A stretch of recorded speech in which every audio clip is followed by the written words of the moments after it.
I think you guys should send some trucks about the English casters to the LCK studio. That's what I think. He has to be the foil to me every time. He just has to do it. He just has to do it.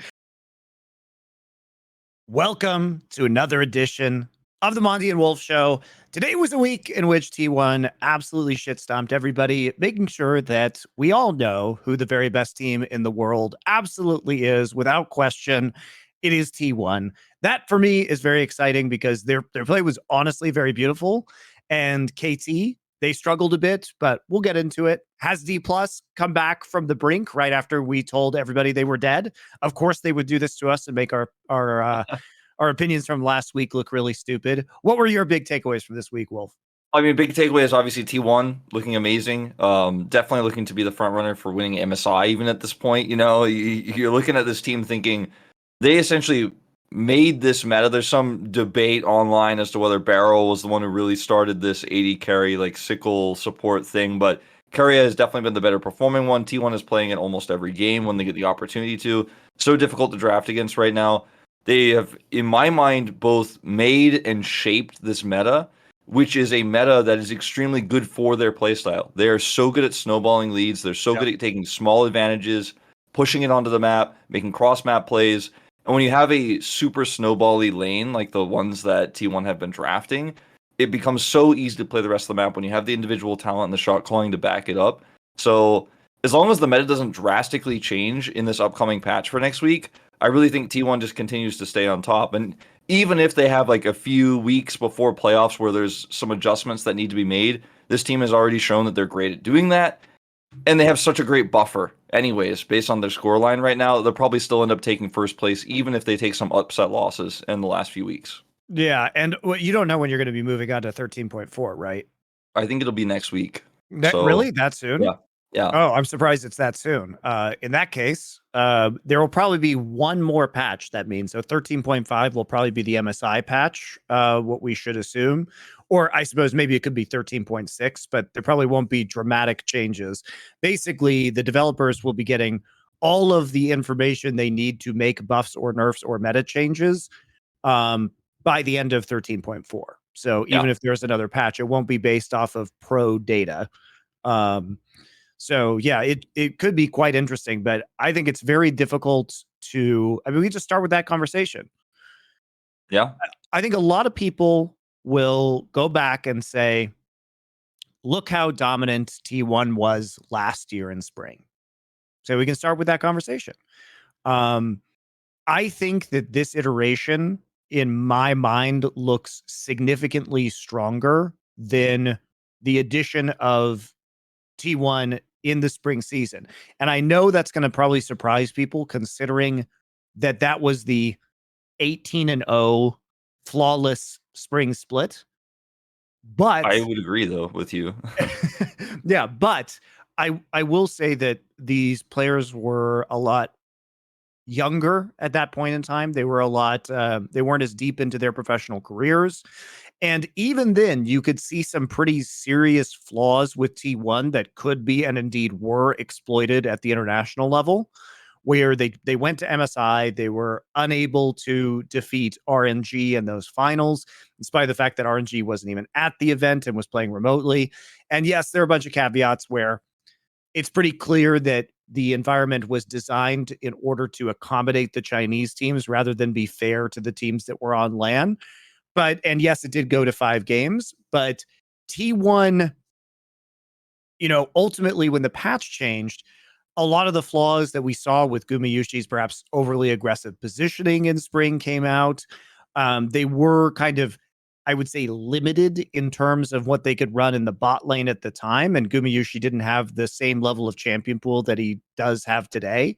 And even though I would say Gumayushi is probably on the weaker side of Zeri players within the LCK, he has so many other picks at this point in time that he's able to dominate with that a lot of these weaknesses, I think, have really vanished. Yeah, I'd say, you know, you look back at MSI and people will like try to rebut you with being like, but Keria played Wukong with the Wukong Senna, and you know, it's like Yeah, they could play a lot of stuff, but when it came to the highest top level, that's where they were challenged, right? And it even showed in the Rumble stage at MSI, where I was starting to worry about T1 there because they were messing up games where they had leads. Their mid games were kind of faltering a little bit, and there were some big symptoms of overextending and trying to push the envelope to further those leads a little bit too far, and actually giving teams like RNG the opportunity to come back. And the reason why I think this T1 is more dominant than the T1 from spring last year, score lines aside, is because I think this is a better level of play this season for spring of LCK than what we saw last time. Last season, there weren't really any teams that we were excited about outside of the big three, and even the big three paled in comparison to T1. Whereas this season, we've seen teams challenge T1. Genji's challenged T1, KT's challenged T1, Dplus also early in the season challenging T1 a little bit. So beyond that, you also have these new up and coming teams like KT Rolster doing way better than they did in spring last year, but even feeling stronger than they were in summer. You have Liiv SANDBOX coming up as a new challenger. So yes, I know T1 smashed them this week, but in their last matchup, it was very close. And I think T1 is just not only very strong and very dominant in this meta, but constantly being challenged. And this Yep. meta is still very fluid where T1 keep iterating, keep growing, keep improving. And sometimes when you're on top and you just keep beating everyone like they did last year in spring, it's hard to really gauge where your true skill level is until you go internationally, until you challenge some teams or you get challenged by some teams you haven't played against in round robins and you haven't scrimmed against. That's when your true colors show. But I think T1 has been growing, improving nonstop this season already. And that's why I trust that even if we see a big meta shift with some of these nerfs to Sickle and Spell Thief's Edge and stuff like that coming up on 13.4, that they're going to continue to dominate because they've got a robust coaching staff. Bengi seems to be really, kind of meshed with this team now because he was involved a lot last year, like off and on. He was still doing challenger stuff, but they have really figured out how to push themselves to the next level. And it's hard to imagine that they'll get upset along the way here through playoffs. It's also double elimination. They have like that protection on them as well in case there is some crazy wild thing that like Genji prepares or Dplus prepares when they meet them. They get another chance because it is the double elimination format. Yeah. And I mean, also, I think, at least with T1, a lot of the changes that were made going to MSI were nerfing their strengths, which was like, the AP Kai'Sa was no longer as big of a deal at MSI. That had really helped them out pretty significantly heading into that tournament. Um, yeah, Faker was not in the same form that I think he is now. And also, T1 still has the exact same strengths that they had at the last MSI, which is, again, it was last spring, about halfway through, that they started to perfect these like long range engages and pick compositions. And that's still the style we're seeing today. And in terms of meta shifting, it appears with the changes that they're making, like obviously they want to move into melee supports. Well, for those of you with a short memory, Keria basically had Nautilus permabanned against him at the time. So is that going to come back? Like, we know Keria can do Yeah, just fine on engaged supports. you can do fine on Um, anything. yeah. Um, they seem to be, I mean, with the Lee Sin buffs, we've already seen some absolutely insane owner Lee Sin games.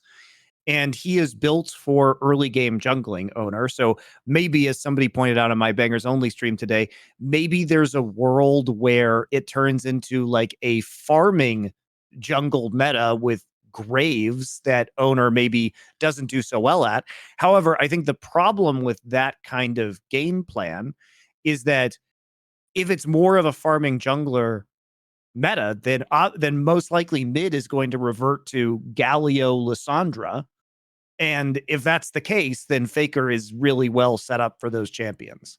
Yeah. It was really interesting, by the way, we have added Huni to our team and he does the desk with us like once or twice a week. And during these T1 series, like I spent a lot of time talking with him and he was talking to me about his time playing with Faker when he was on SK Telecom and some of the ways in which when Faker dies, for example, in a side lane, Tahuni was telling me that when he would play with Faker, Faker would tell him like, I'm gonna die in 2 minutes. I'm going top, and they're gonna collapse on me. So just hard push bottom because I'm gonna sell this. Like I'm gonna go up top and I'm gonna push and like they're gonna kill me in 2 minutes. Like he would just know like Okay. 2 minutes in advance. He'd be like, they're gonna kill me in 2 minutes. So I need you guys to be prepping bot Faker to is get a the turret. seer. Yeah. Like, because he was just like saying stuff like this because he knows what the enemy team is going to do so ahead of time. And that was really interesting to hear from me because we'd watch moments where Faker would get collapsed on and the team would actually push and get like mid turret and bot inner, stuff like this, or get a Drake while Faker's getting collapsed on. If Faker doesn't die, then he gets a strong push, gets some extra farm. And they Sure. set up these situations on the map where they cannot lose, basically. They have covered all their bases. Even if somebody dies, it doesn't matter because they're getting something greater across the map. And even if they lose an objective, then they're set up to get further gold and turrets and stuff like that. And I think T1's had a great gauge on which Drakes to fight for. One of the weaknesses also of T1 in spring last year was that they were just seemingly going to force fights on Heralds and Drakes no matter what because they were mechanically better than everyone in the LCK and they were good at skirmishing. They don't do that anymore. They're willing to give those objectives up to get Yep. gold instead. They've just learned so much, and this is the power of keeping a roster together and just continuing to grow that synergy. Something that is very unseen in League of Legends these days anymore, where you actually have this just like dynasty roster that continues to play together and continues to grow. And it's only really possible when you have extremely young players like this, with also either a really strong veteran coaching staff or a veteran player in Faker. They have both, and they have these young players who are still not even peaking yet. It's insane the roster they have and how they were able to keep it together. And clearly, these players like playing on this roster because they probably could have gotten offers overseas or in China or maybe even on a different LCK team because the LCK wants to break this roster up, like, I Yeah. want to take one piece of this so I can be stronger, but also T1 to be weaker. But the players just want to stay with this org. That's always kind of been the story of T1 players. Generally, they want to stay with the org. They're happy with the org. They're treated really well. And I think this could be T1's year to win maybe even both internationals if this pace continues. I know we're getting a bit ahead of ourselves, but that's kind of the hype level right now for me. I think that this is, like I said, I had a lot of doubts even watching the flawless season of T1 last year. I have very few doubts at the moment about this T1 roster. They are so good. Now, there may be, I think what could hurt potentially T1 is we can't say that a lot of the advantage that they have is because Keria is on an MVP pace for the season, almost certainly should be the MVP of the split in Yeah, no doubt. LCK. And he has such a hands diff compared to other support players that if there is a lower skill ceiling on the support position through maybe having a bunch of point and click melee supports, that maybe the difference between Keria and other supports is not so great. Like there could be that argument. Um, so I think you have to lower the skill cap of the game. But the problem is that basically every player has a hand stiff on you except for maybe Faker. And even then, Faker knows his job in the current phase of his career. Yeah, I'd say like I've made the argument that I think Viper is individually a stronger player than Guma right now, but Yes, it I it think that's doesn't fair.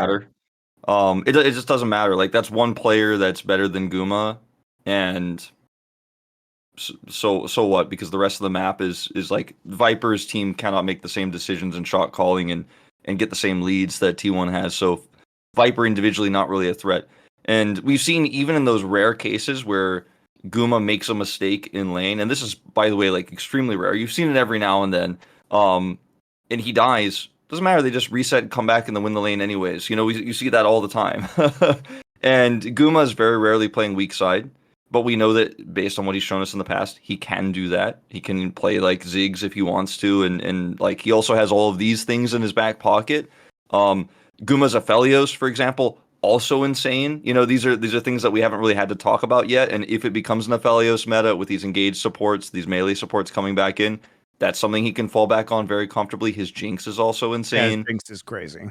So, the threat of the patch to me is just like Also, his not even Samira. a concern. Yeah, Samira is We don't even actually talk about his Samira, but his yeah. Samira is also amazing. We saw Samira at the very early phases of his career, and it was incredible even as a pocket pick then. And also, for those of you worried about Keria, if you look at his entire career, his top 5 most played champions are all melee supports. They're Thresh, Nautilus, Leona, Tahm Kench, and Braum. All of which he has a 65+% win rate on. This is a guy who's been really solid. If anything, I think the question should have been, what happens to him in an enchanter meta? So I mean, I think we're heading, potentially back into some of the strong points, because Thresh was the champion, which Thresh and Nautilus were the champions in spring last year that he really shone on, because especially the Thresh could get Gumayushi out of deep shit a lot of the time with the lantern. Yeah, I mean he's so iconic for his Thresh play that like he was even featured in, I think it was the 2020 spring opening, an LCK as like Thresh. Basically, he is the champion. They did that intro where like basically all the iconic champions for all the players they're kind of attached to them. Fakers this year, in this case, Keria was Thresh.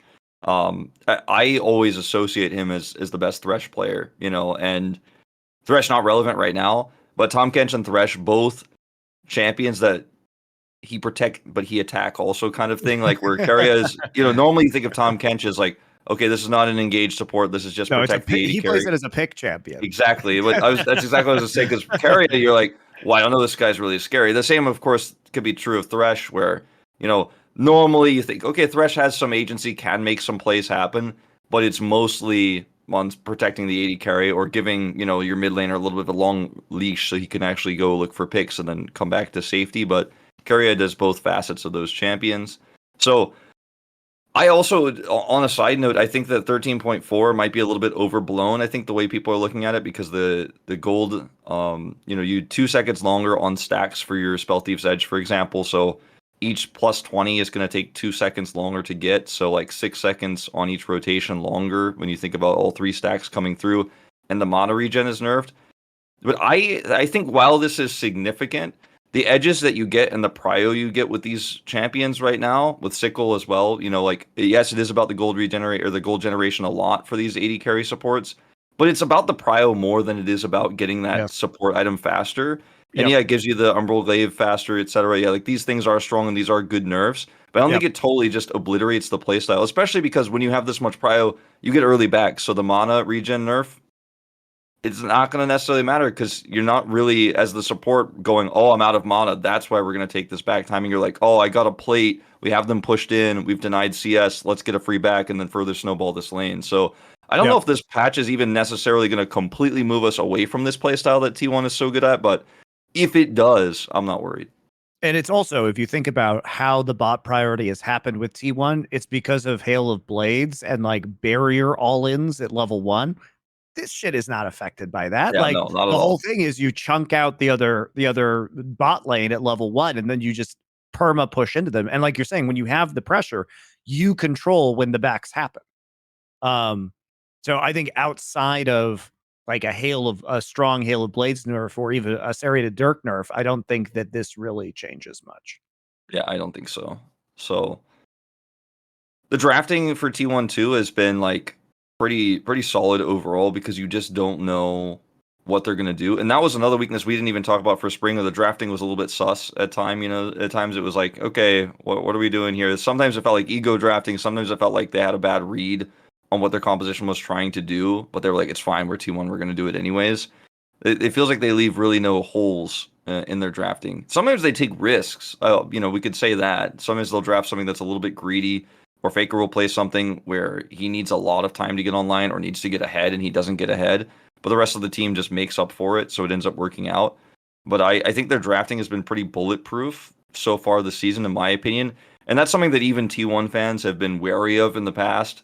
Where's the coach? Where's the coaching staff? Don't draft these things for our players. The trucks come out, etc. But not so much this season. I mean, I think the fan focusing on the drafting was overblown last year. You don't have the consistency to make it to 2 domestic finals and 2 international finals without having pretty solid drafting. I mean, let's be real. Like, I don't think that those were I mean, they went to game 5. The only time, okay, so they won spring easily. They got blown out in summer finals by Gen G, but both international finals, they went to all 5 games. And honestly, I think it was players not showing up. Faker did not perform super well in the MSI finals, and Zayas didn't show up during the World Finals.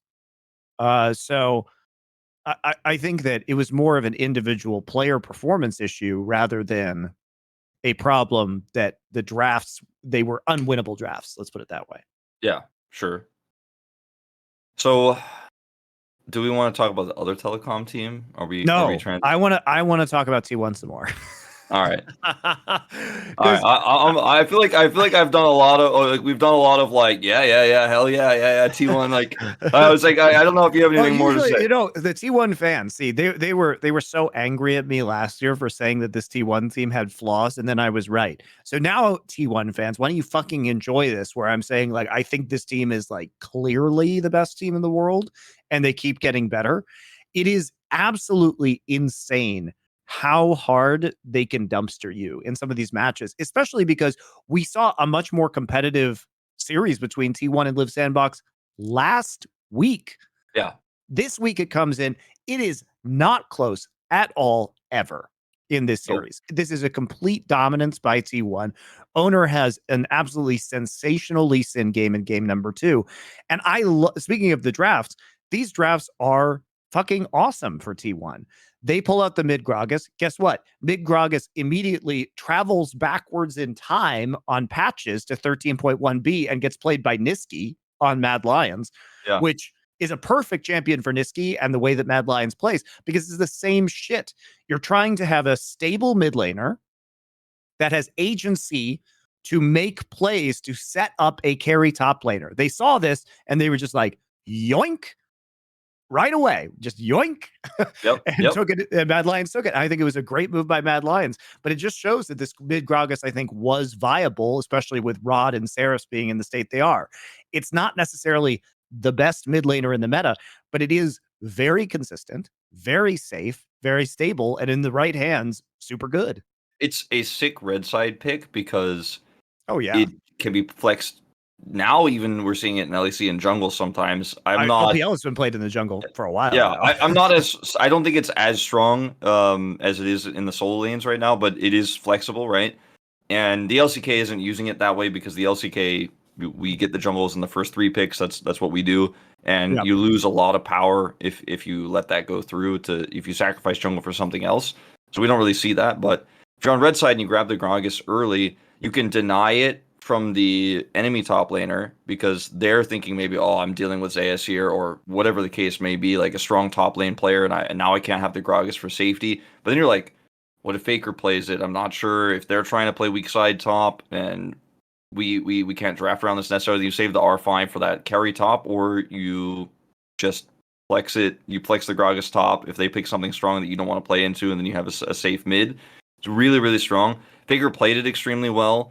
And, you know, we were talking about this when he played this. I was on the desk that day, and I was like, I feel like Faker has played Gragas mid before, and I had like memories of like almost 10 years ago, like watching. I knew he had played it in 2010. And like they were like, "Are you sure?" I'm not sure. And then he had played it like 3 or 4 times, I think, before this. You know, in total. When I was doing my stream and reviewing it, I was like, Faker must have played this in 2013 because I remember Gragas mid being meta that year. I'm like, there's no chance he didn't play this at some point like 10 years ago. Yeah, and he did, and you know he has that experience that was a decade ago, but he played it very well. And with the Rod of Ages coming into the forefront in the meta and Riot re-adding this item to the game, essentially, it's actually allowed for a lot more mid diversity than we've had in a little while. And there's so many different items you can go on a lot of AP champions. And I think the Gragas is one of the big winners of this because you can still play tank Gragas, but you can also just be like, no, I'm going to do tons of damage. I'm going to be this insane engage support that does damage with it. It's weird how Gragas can be like kind of a foil to Azir in a way. Like Azir wants to be aggressive in lane and take aggressive trades and get massive prio, but is a great engage champion who does a lot of damage long term with like stuff like Leandri's. I feel like Gragas is kind of the opposite, where he's a safe mid, is going to stave off kind of any pressure. But on the same note as Azir, has a really strong mid to late game because of his engage potential, because of his burst damage. And now this pick is just so busted right now. I think it's really strong and may even see like first rotation bans against T1 because they just don't want to deal with like the mind games and then the flexibility. Like if you're on blue side, you might be like, yeah, just take that Gragas out. I mean, there are just so many nightmare picks, though. Like, you can't let them have Ashe. You can't let them have Caitlyn. You can't let them have Lee Sin. By the way, owner's stats on Lee Sin are now, he is now 40-5, including international play, which is a casual 88.9% win rate on Lee Sin. So you can't let them have that. The Gragas is annoying because Zeus plays Yasuo top lane, which he's done a couple of times now. Now, he tried it last week into Liiv SANDBOX, and it didn't go well for not reasons unrelated to that. But they just bring it back again in game 2 this week. This time it works out.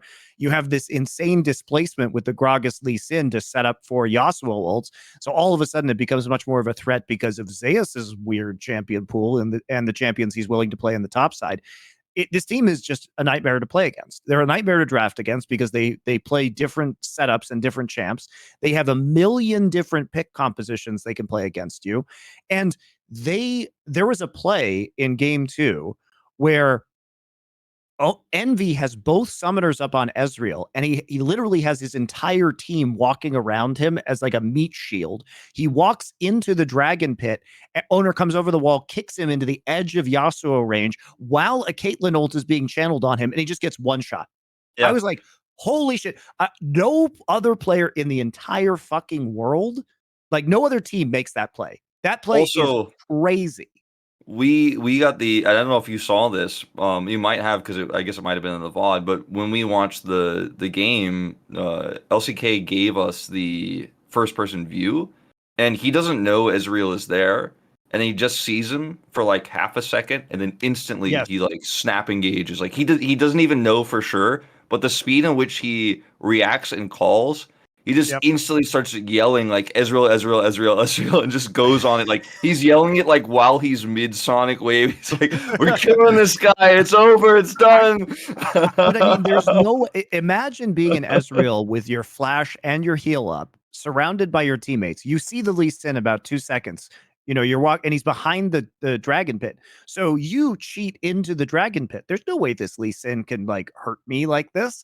He pops over the wall, kicks you into the very edge of Yasuo ult range, and then all of a sudden there's Jhin and Caitlyn ults just firing at you during Yasuo. Like it is unreal that they make this pick. It is one of the honestly, it's one of like the single best picks I have ever seen in League of Legends because there is no way, there's no counterplay. Yeah. There's just like Envy should be perfectly safe. He's doing nothing wrong. He's just minding his own fucking business, and then he just gets exploded. But I mean, that's the beauty of T1, right? And then also, I mean, just owner is just having. I've kind of been an owner doubter for a long time, but he's just performing on another level. Well, if I was watching their KT series today, I thought KT played pretty well. But the thing is, T1 punishes your mistakes so hard and just does wild shit. Like, Cuz is minding his own fucking business doing Dragon. And then all of a sudden, both junglers have the 900 smites. Owner and Keria are just sitting. Keria's playing Varus, right? And they combine the count Varus down, and yeah. Vi with the piercing arrow to steal this Drake. And Cuz has no shot. He has no shot at this Drake because they are literally coordinating. I was listening to their voice comms. I know you were casting this game. Yeah. I was listening to their voice comms, and Keria is just calculating the damage of like Varus Q plus Vi with like Vi auto into Sheen proc E and then smite. And so they are able at 1400 HP to just combo all their abilities when Cuz doesn't know that owner is there. I'm like, this isn't even fair. Like, what other team fucking does this? It's the planning, the knowledge and planning is just ridiculous. Yeah, they just come over and take that away. And that game, you know, when you have the draft that KT has, and then Zeus just beats a Camille with Gnar and just owns him. Like, I mean, Zeus was on point this week. I just have to say, Zeus popped off in every single game. He was so good.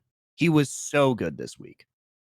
And like, I was frustrated with KT's drafting overall this week. This particular game, the Keen on Camille game, I wasn't as annoyed with KT's draft because it's pretty standard. Aiming's on a scaling AD carry. He's not playing Lucian, which he's not good at, in my opinion.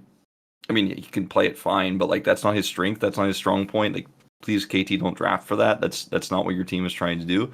BD's on Azir, right? And you have the Camille win condition top. If you can actually snowball this, then you have a really good side lane. You buy time for the Azir scaling. You fight for objectives in the neutral. You try to outrange the Annie, right? For she can't engage and stun on you. And like the draft does work, unless Zeus just owns Keen. By the way, this is Keen, who's performing extremely well this season. By outplaying him on Gnar, they have that gank top side where there's a hook shot from Keen. He makes just one mistake. He just makes one mistake, and then like the game is over topside. Doesn't matter. The game was just over, period. That's what I'm saying is they made one mistake, and the mistake was Keen got overconfident. Here's what happened. He was playing the Camille. He sees Owner in the jungle, right, by him, knows that Owner probably does crab, and he's pushed up. And even though it's not a frozen wave state, the wave is literally pushing back into him. All he had to do was walk away. He got himself killed stupidly, even though Cuz was on the bot side of the map, and he knew he didn't have any help, knew the Vi could be there. So he fucks up. He could have just walked away, recalled, sat under his tower, waited for the wave to push back into him, and he would have been just fine. Gets himself killed stupidly. But you think to yourself, now that can't possibly end this game. But no, it ended the game. It does. It does. It was one mistake, and T1 just punishes you so brutally that there's no coming back from that.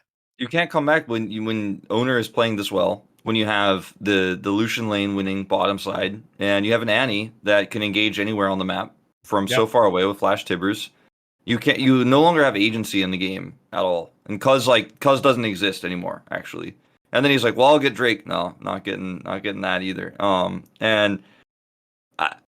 The way that T1 plays these leads and how they are able to punish even the smallest of mistakes means it's just so frustrating to play against T1. Like, how could you recover mentally in a best of 3 after a game like that, where you're like, I got the right draft, this is exactly what I want to do, I put Keen on this Camille, we're going to actually handle this, and then Keen makes one mistake. We have aiming on Zeri, that's his best champ, like... Yeah. And then you're just like, and BDD on Azir, his best champ, and you're just totally destroyed, like, absolutely owned, like never a chance. 14,000 gold lead at the end of the game. It's a 24-minute game. And like, how do you go into game 2 like, all right, guys, calm down. It's going to be okay. It's not going to be okay. It's never going to be okay. It was not okay. and then the draft for KT in the next game was a little bit all over the place. They put aiming on the Lucian, which they're trusting. He has not won any game on this split so far. They're just trusting that he's gonna get it done, and I'm not. Like, I'm watching this and I'm like, this is not your strong point. And then they just Draven Varus, and they're like, we're gonna win this lane. Faker gets Annie again. Like, this game is even like, I look at it, and there was the amazing Dragon Steal and all that stuff, but I'm looking at this game and I'm like, yeah, I barely even remember the intricacies of what happened in the later parts, because it was a 27-minute game. It was a little bit longer game, but just I already game was over at 18 minutes, but lasted longer. I was boomed by the draft of KT, and then I was like, well, I don't trust this is going to go well. What I hate about this draft, I hated KT's drafting this week, and I thought that's the number one problem for KT. Their play, that's the thing. Like, I still trust they can, if they just stop drafting terribly, they could be a good team, but they have to fix this. I just don't understand why they are playing things that they don't play. You know what I mean?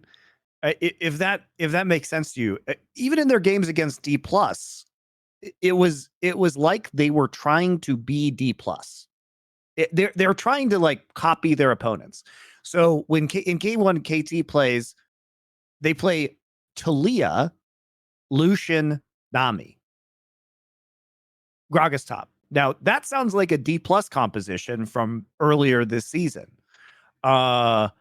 I would not, like, I understand that you're trying to deny Deft and Kellen the Lucian Nami that they were super dominant on at the start of the split, but why not just play things you're good at instead. I know it's a weird, and they do the same thing in the second game of the series against T1. They play the Gragas mid. They play what is effectively a T1 composition: Gragas mid, Lucian, and Nami. These were the same picks that we saw on against Liiv SANDBOX, where they want to break the fight into these skirmishes. That is what T1 does. They play pick comps or they play skirmish comps where they beat you mechanically in 2v2s or 3v3s.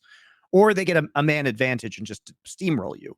Like, the purpose of T1's first comp against Liiv SANDBOX was to use the Gragas ult to find a single target for Gumayusi to kill. And that is the same concept that is being applied by KT Rolster. But here's the thing. T1 is maybe the best team in the world at reading enemy team win conditions. You are trying to play something they know really well into. They know what you're trying to do. They're not going to give it to you. It's not going to be easy. Like, fucking stop, KT, stop trying to be your opponent and be yourself. Exactly. That draft in the second game against Dplus, I'm looking at it to just remind myself of the tragedy where they played Caitlyn into the Varus Karma, which is like your only win condition in this is like, okay, I'm gonna win against Deft on Varus, like I know, and like they have Kellen Karma, and you're like, okay, we still have Caitlyn Lux, so we can win this lane, and we have seen teams win this lane, by the way. It's like not impossible, but you're like, all right, I'm gonna win that, and then you have a Kali into Jace, and you draft Sion, like that was your answer at the end to Kana's Renekton, which is undefeated, by the way, is to be like, all right, well. We'll stave off the pressure in top. We'll stave off the Jace pressure, and it's like Nidalee's up, but like, hold on, we can survive the early game. I'm like, what is your win condition in this comp, KT? By the time like you have to get prio bottom, which they didn't get that much power there with the Caitlyn Lux, and then you're like losing mid. Keen is playing Sion into Renekton. He's not going to have power there. Cuz cannot. He's behind the 8 ball on this Nidalee pick. Obviously, it's Canyon's Nidalee also, and then you're like. No, it'll be fine. When will it ever be fine? By the time you get to the point where the Akali is relevant and Keen is like, I want to fight, I want to engage. Now you're in Caitlyn's power trough where you can't do anything. You're like on 1.5 items. Caitlyn's got like a Gale Force and a BF sword, and you're dealing with like insane power from Jace. This draft tilted me to no end. I was watching this going like, what is the plan, KT? It's even worse than you think, because Dplus first picked Karma on blue side, which meant that KT opted into it, yes. They opted into it. They chose this path. And then they lost Caitlyn Lux. I'm like, yes, guys, it turns out that maybe you shouldn't play Caitlyn Lux into Varus Karma Nidalee. Like maybe that you have to win through the bot side, but instead they just decided to lose all the lanes. It was a deeply confusing day for KT drafts. That's why I didn't really read too much into this series, Wolf, because I was like, I think KT just had a weird draft day. Go next. And I actually thought they played pretty well in the second game versus T1, especially when they had a massive deficit. They were actually still coming shockingly close to winning some of the team fights, even when they were like 10K gold down. So I don't think KT is a bad team, despite all of this, but I do wish that their drafts were less stupid. I think teams have to a certain degree figured them out. Like we've seen a lot of Jax bans, but honestly, KT banned Jax against Dplus in game 1, and then they just don't pick it in game 2. I'm like, why aren't you just playing Keen on Jax? Like he's been fucking amazing at Jax this season. T1 was at least smart enough to ban the Jax themselves during their series.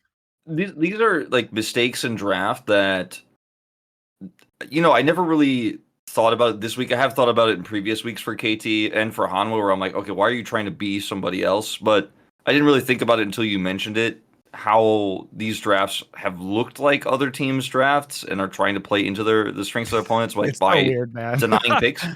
And like this feels very experimental for KT this week, and perhaps they feel like the longevity of their like Keen Jax win condition with aiming just like weak side late game win condition stuff is not going to get them through playoffs. And like this is kind of just my like devil's advocate, maybe the coaching staff is like, let's try to broaden our horizons. Let's try to expand our drafting a little bit here because we are pretty one-dimensional, which is actually usually fine in the LCK because you rarely get punished and you can play this way if you know the pitfalls and where you can avoid them, which KT has done pretty well so far. So maybe this week was a little bit of experimentation, but the experiment was not a success.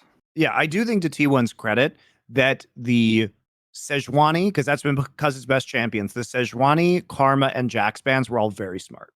Because that forces KT to play in a very different way than they've played.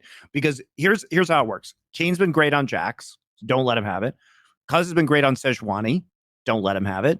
And then the Karma fixes a lot of the problems that they have with getting shoved in with some more late game scaling AD carries. So the Karma is kind of a band-aid that KT can use to get, certain other champions through the laning phase and get dominance and push going in the bot. So they have agency while they focus with the jungler and topside. So I think it was a smart ban. I think it was smart bans, and maybe KT was a little bit exposed. But certainly these players have wide enough champion pools, and certainly we don't have to keep playing the Lucian Omni for this team. Like we can't keep doing this. Yeah, no, I don't want it anymore. Also, in scrims, they should work on it because it is important, and I don't think it's going away anytime soon. Like, it is weaker, but it's still very strong. And, like, if you want to be a top team, if you want to contend for, like, I want to go to the finals of the LCK, I want to go to MSI, like, then you need to have that in your wheelhouse because it's nerfed, but it's all the top teams are still finding success with it. So you need to be able to figure out how to do that yourself as KT. I'd say some people will disagree with that take, but they'll be like, no, I think it's phasing out. Like, Riot's trying to get rid of it. Like, maybe you shouldn't be practicing that. But I mean, you're still drafting it. Like, you need to be better at this. And like, definitely is a weak point for this roster. And it's bizarre how I look at this week for KT. I've thought about this a lot because KT and Liiv SANDBOX play against each other next week, and both of them had a pretty rough week compared to where we expected them to be. Based on just how great they were looking and how they're both kind of on the up and up. And I was telling you guys last week, I am excited for KT. Like, hey, we're getting in there. But like now I look at this week and I'm more worried about Liiv SANDBOX actually than KT because me too. Because KT had draft woes and still played okay, and like there was some problems with Cuz and stuff like that, but mostly like they played okay. Whereas Liiv SANDBOX didn't have any draft problems, but they just seem like they lost their mojo. Like they're not playing as well as they used to. They're not playing as aggressively. They're not being decisive. And Birdall is such a liability, man. I love this guy, and I want to see him succeed. And I want to see him find his like real confidence. Like because sometimes he has it, but I want him to find confidence, like pure confidence, like a top laner who's been playing in the LCK on top teams for several years now should have. And like, if he can't find it by the end of the season, if I'm Liiv SANDBOX, I'm like, I know this guy is great. I know he's got potential. I know he's a very popular player. Everybody loves him, but we might have to replace this guy because if he is not on every day, your jungler can't trust those topside ganks are going to work out. You don't know if you're going to have prio when you draft him prio, if he messes up or if he flashes kind of randomly trying to save a play in the jungle and then doesn't have flash, then subsequently gets killed. He's just so inconsistent that I know I tunnel up on this a lot when I talk about Liiv SANDBOX, but for me, it's a huge problem. You need to have a strong top player who's going to perform every time. And if you go into drafts going like, I think Birdall could do this, but I'm not sure, then like the whole illusion of Liiv SANDBOX like falls apart, and it just becomes very obvious that the decisiveness isn't going to be there. And the decisiveness in that series they played, what was it, against Nongshim this week, where the games went insanely long? Am I remembering this wrong? Yeah, it was against Nongshim. Yeah, were like 51 minutes. Yeah, that series was really. It was not it. Like that's the series where I'm like, okay, yeah, you lost to T1, that's fine. But this series I'm like, this is not even the same team. Like I don't even believe these are the players I was watching the last 4 or 5 weeks. That series was really rough. I think I told you Liiv SANDBOX was fraudulent. Everybody was saying they're fraudulent, and I was ready to trust because I think Willer still is a top 3 jungler in the LCK. Yes. I think Closer is very good. I think Envy is found his way. Like he's looking really good. He's made some mistakes, right? But like he's overall really strong right now. And then Birdall, like good Birdall, you're like, yes.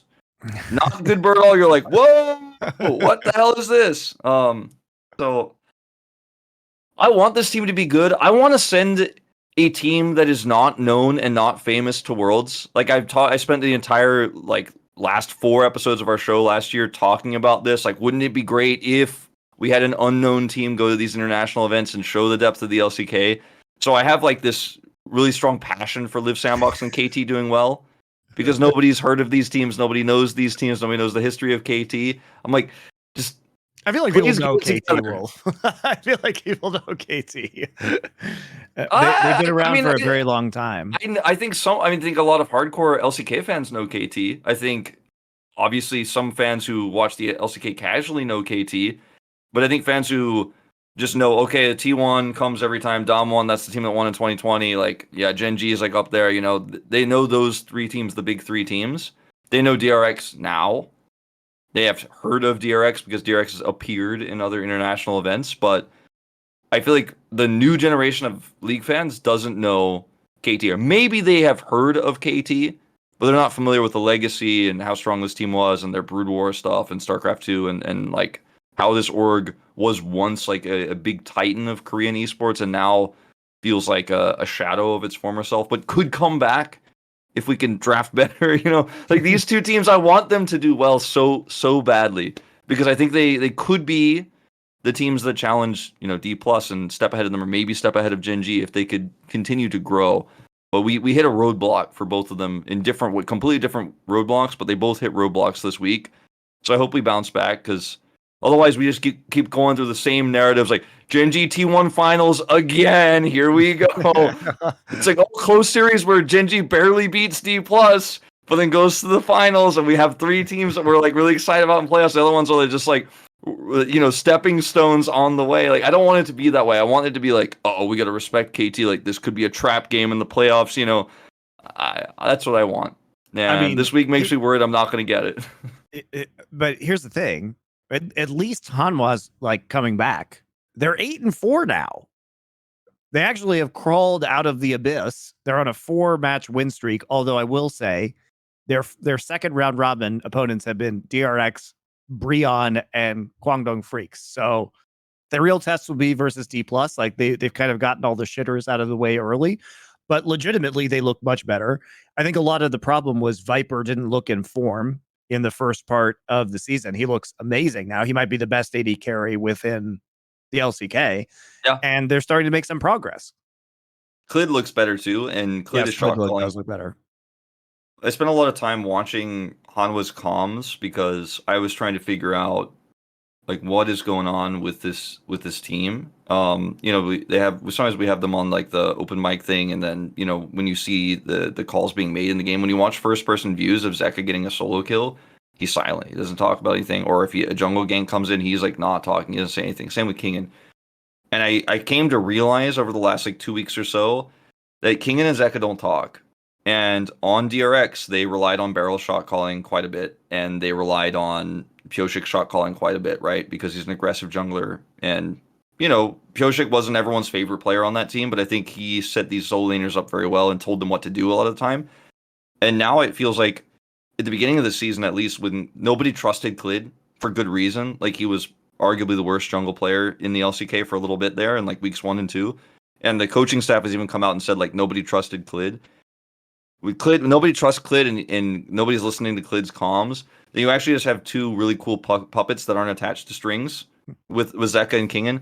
But now Clid is shot calling, and you watch the comms, and Clid is talking really fast and giving accurate information. Viper also was saying at the beginning that he was having trouble calming in Korean because he'd been calming in Chinese for so long and actually been thinking about the game and thinking about game terms in Chinese.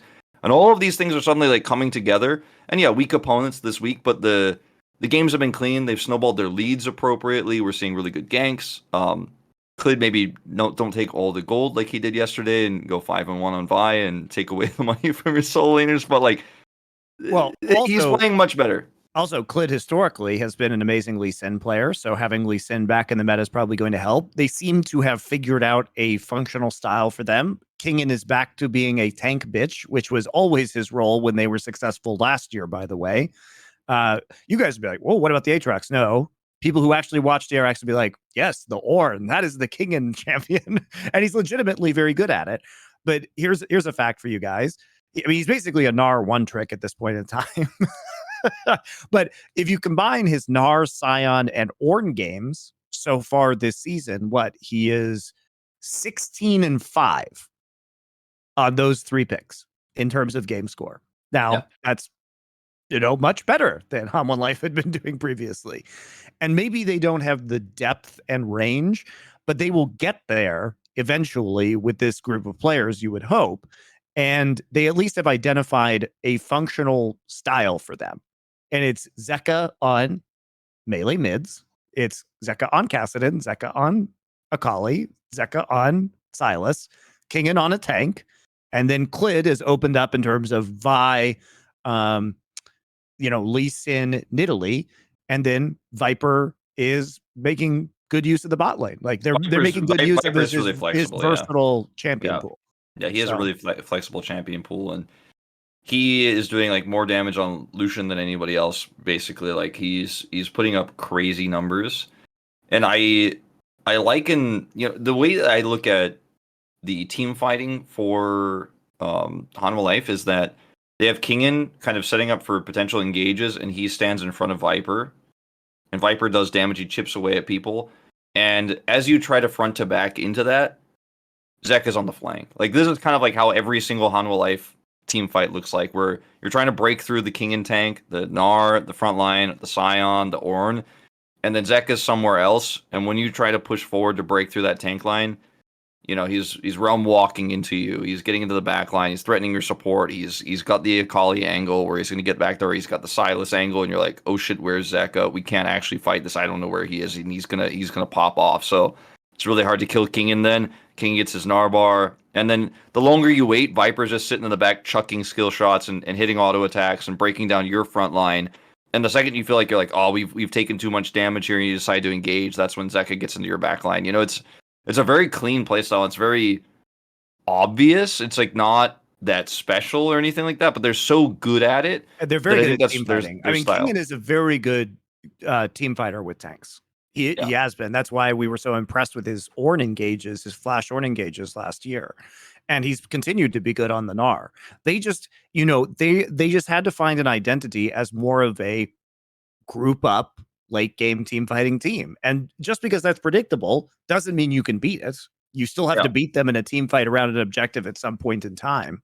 It's also not the meta right now to just sit back and do that. Like usually it's more of a snowballing meta where you get a lot of prio, and if you're playing weak side bottom, then you need to get power top.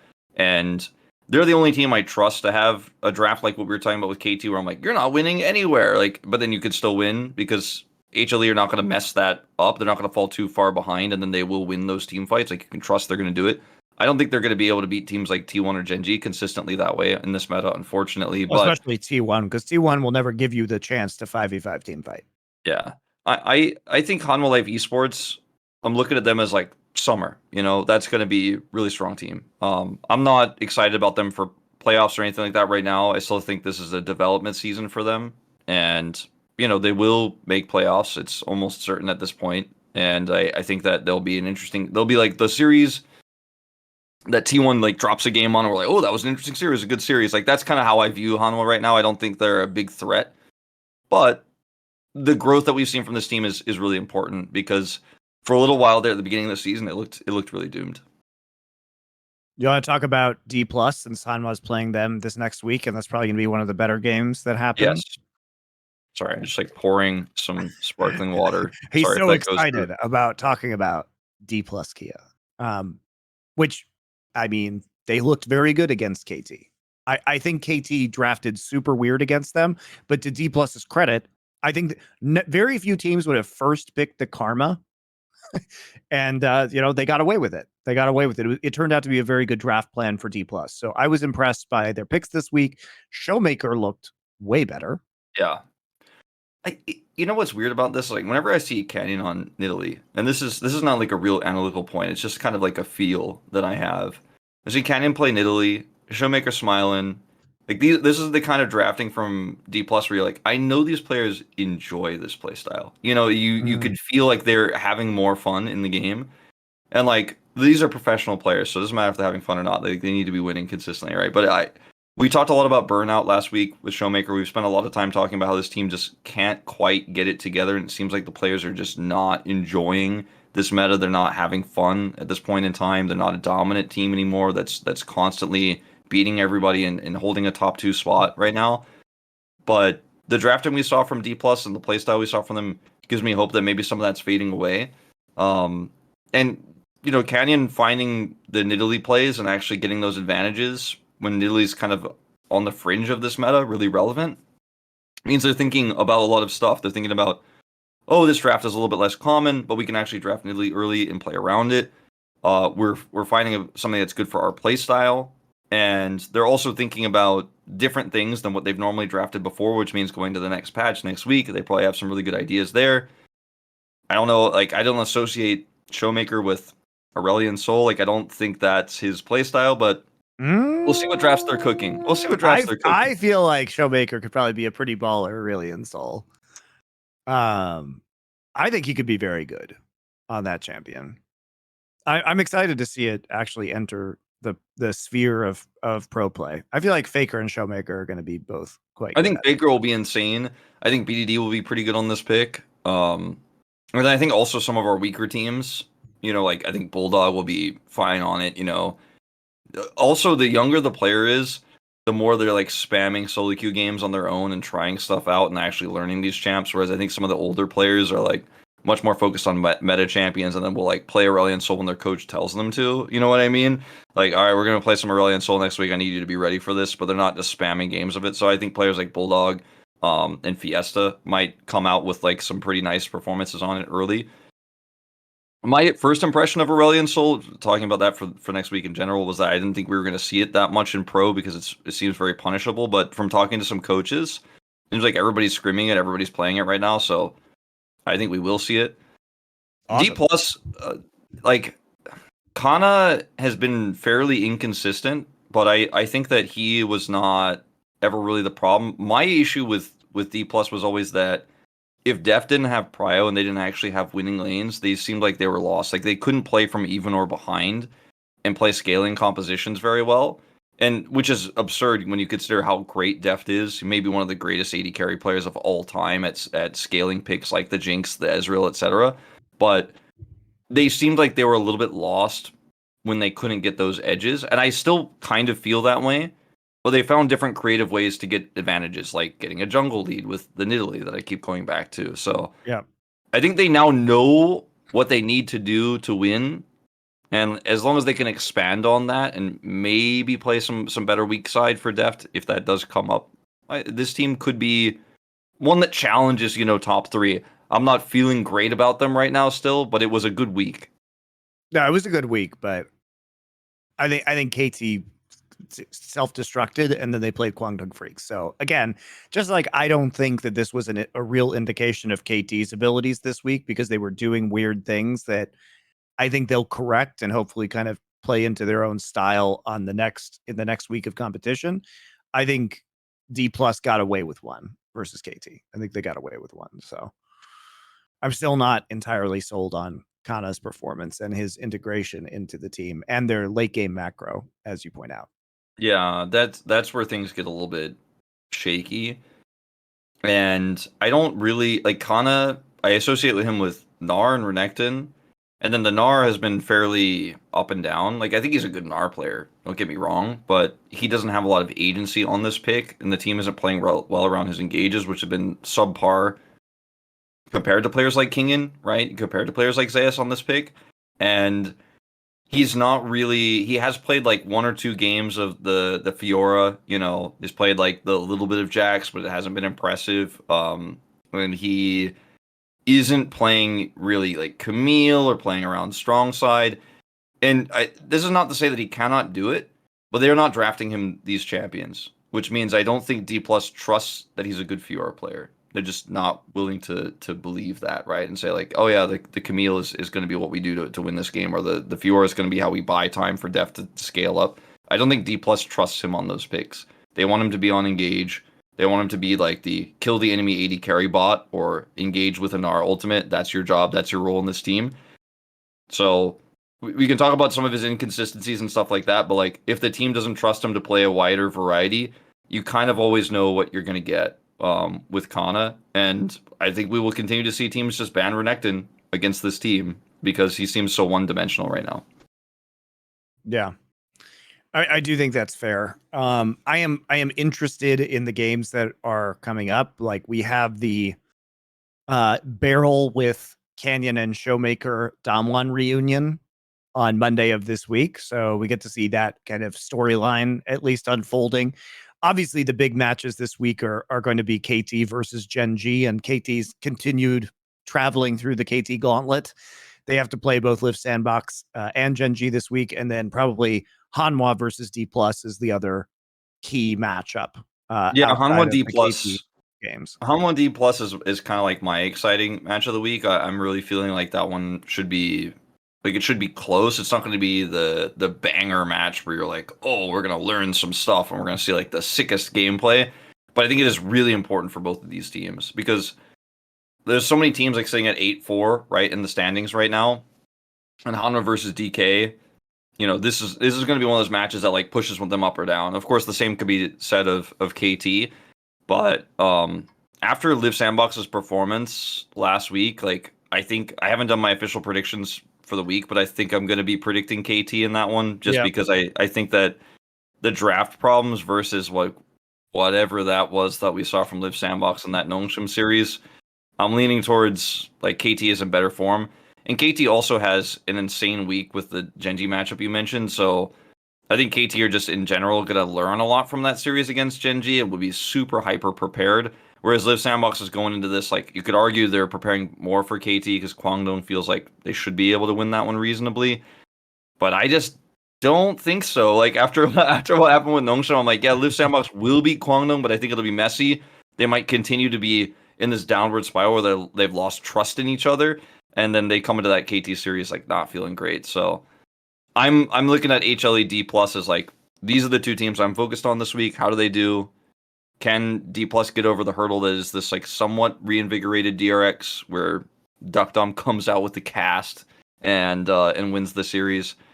I'm looking forward to those. I think Hanwha versus Nongshim is kind of a wash. I'm not excited about that one, but it's a race for getting like to those top 4 spots in playoffs. I'm excited for T1 versus Kwangdong because the last time those two teams faced, I got to see one of the most beautiful early games I've ever seen with the dives that were happening in the bot side of the map and the like flawless early game macro from T1. So just in terms of my own enjoyment of great teams doing great things, I hope for a repeat of that. I hope it's not as tragic for Kwangdong this time around. But I think it could be worse. I think it could be worse than it was last time, if you can believe that. I thought that was a really fun game. Yeah, so maybe not the biggest banger week in LCK, but still some exciting matches. T1 moving into an easier, although all their games seem easy, but easier part of their schedule. Means that it may not be super exciting until we get T1 versus Hanwha and T1 versus Dplus in the next couple of weeks. But I mean, realistically, T1 is the favorite heading into their final 6 games. They already beat Gen G in that very close series. So unless Hanwha can take them out again, T1 probably primed for a 17-1, 16-2 season. Yeah, it looks that way, and like I think we'll see some happy gaming, as we like to call it at the LCK for T1. Oh, yeah. This week, I think because it's a new patch and there's going to be some, there's some experimentation to be had, let's say, and T1 can hide strats. They may just keep playing the exact same like AD carry support stuff because, like we talked about earlier in the show, not feeling like these nerfs are going to completely remove that. But then they can hide strats and make it more complicated when they play against like HLE and Dplus later on in the season. Like, well, what are we doing? Like, what's our style? You don't know. We're trying to keep it hidden. So I think we'll see some really fun games. Like, there will definitely be some memorable games for us to talk about next week. I think who knows what Keria is going to play, but we're going to find out, and it will definitely be fun.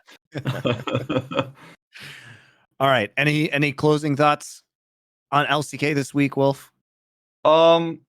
I just want to say I think that the fan interactions that we've had this season and getting more involved. Like this is just coming from the LCK casting perspective that we've had with you guys who've watched this show. You know, Pog State and challenges and stuff has been really awesome. And thank you guys for getting involved. I feel like the community this season is making a lot of fun memes and getting involved with the Giga Chad stuff. So that's something I've just kind of personally been experiencing, and I feel like the fans are really really positive this season compared to the past. So keep it up.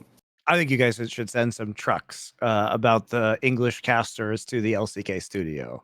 That's what I He think. has to be the foil to me every time. He just has to do it. He just has to do it. I think. Look, Wolf is getting too comfortable, guys. You're being too nice to him. He's not afraid anymore. I think you should put the fear of God back into him, and hopefully by next week he'll have mean things to say about you. Thanks for watching. See you next week.